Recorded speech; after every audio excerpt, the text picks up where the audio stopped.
Годинава ќе биде значајна за Порше. Покрај новите Макан и Панамера и обновениот Тајкан се очекува уште електричниот Бокстер, но и хибридизација на 911.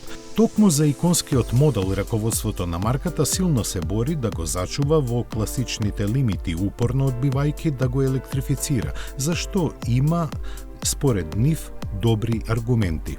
Сепак, плановите за лансирање на новитетите го вклучуваат и 911 со хибридни технологии од автоспортот, какви што впрочем користат и другите производители на спортски и перформансни модели.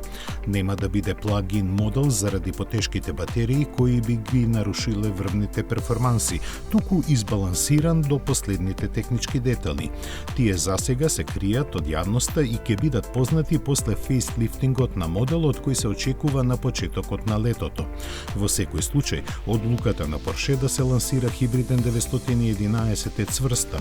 Останува само да се види кои се верзии ќе бидат опфатени.